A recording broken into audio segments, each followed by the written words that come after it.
10. Megan Huntsman and the Infant Murders, Utah, 1996 to 2006. The discovery in Pleasant Grove. On April 12, 2014, police in the quiet suburb of Pleasant Grove, Utah, responded to a call that would unearth one of the most disturbing cases in the state's history. A man named Darren West, while cleaning out his former home's garage, stumbled upon a small white box wrapped in plastic. Inside, he found the decomposed body of a newborn baby. Shocked, he immediately contacted authorities. Officers arrived and, upon searching the residence further, discovered 6 more tiny corpses, each hidden in a cardboard box and placed on shelves or within containers. All had been wrapped in towels, clothing, and plastic bags, and then stored away for years. The home had been occupied by Megan Huntsman, Darren's estranged wife and mother of their existing 3 children. The community was stunned. Pleasant Grove was known as a quiet, religious, predominantly Mormon neighborhood. The idea that a mother had carried out the secret murder of 6 newborns over the course of a decade horrified neighbors, many of whom had known Huntsman for years. Megan Huntsman was arrested without incident shortly after the discovery. During questioning, she admitted to suffocating or strangling 6 of her newborns immediately after birth between 1996 and 2006. A 7th baby had been stillborn, according to her confession. Her motive? She claimed she was too addicted to methamphetamine and emotionally unfit to care for more children. This section introduces the initial crime scene, the shocking discovery that unraveled the case, and Huntsman's chilling confession. Megan Huntsman's background and family life. Born in February 1975, Megan Huntsman grew up in Utah and led what appeared to be a typical suburban life. She married Darren West in the early 1990s and had 3 daughters. The couple lived in Pleasant Grove for over a decade. By all external accounts, they were an ordinary working-class family. However, behind closed doors, Megan's life was spiraling. According to friends and family, she had developed a severe addiction to methamphetamine, which began after the birth of her 3rd child. Her relationship with Darren became toxic. Both of them used drugs, and Darren was eventually sent to federal prison on meth-related charges in 2006. The same year marked the end of the infant killings. During this period, Megan hid her pregnancies from nearly everyone. She wore loose clothing, avoided doctor visits, and even distanced herself socially when nearing delivery.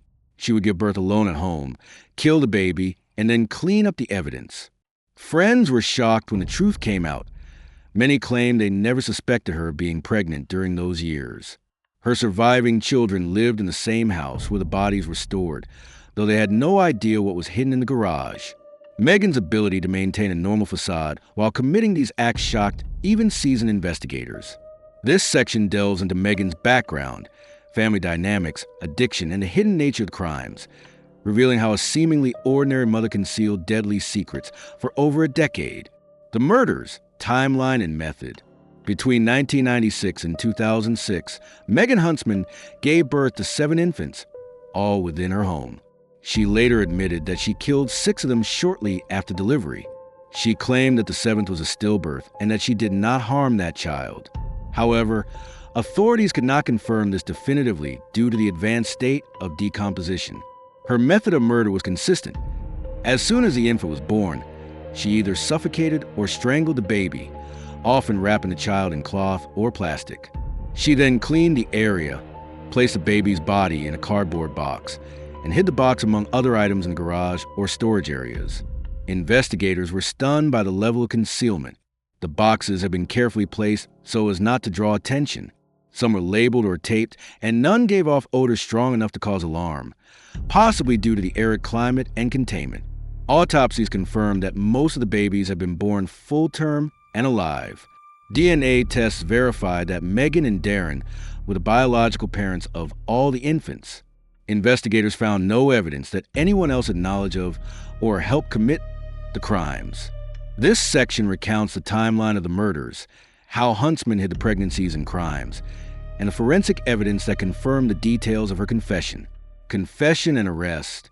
Following the grisly discovery, Megan Huntsman was brought in for questioning by Pleasant Grove police.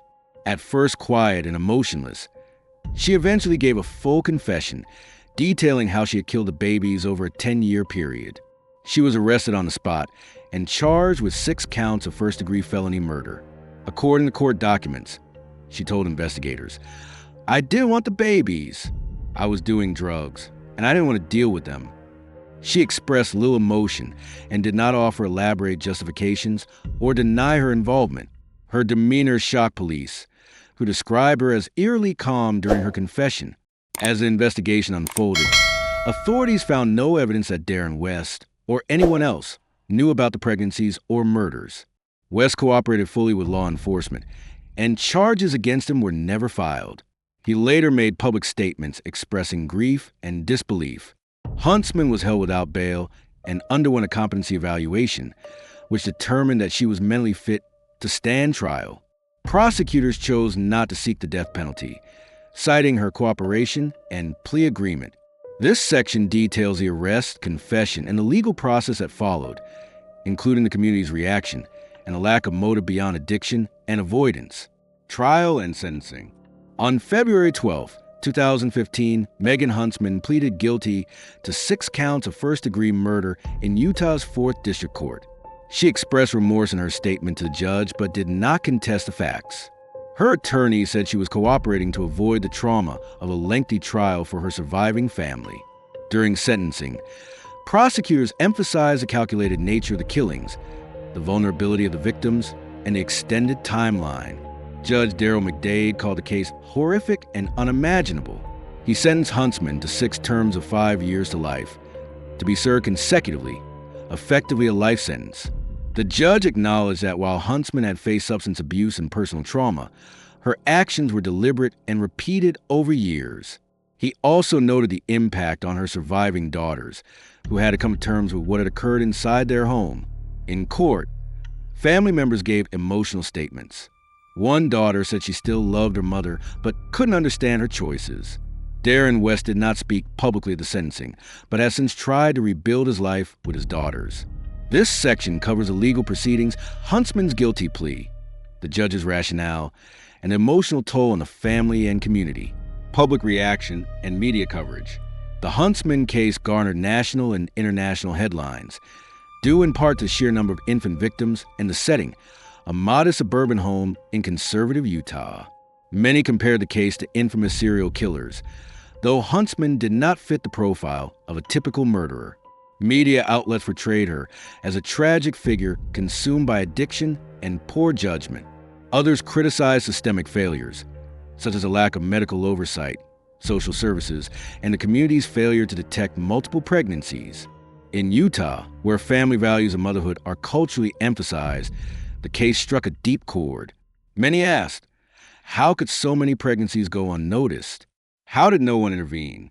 Mental health experts explain that denial, isolation, and drug use can severely impair judgment and behavior, especially in cases of concealed pregnancy and neonaticide.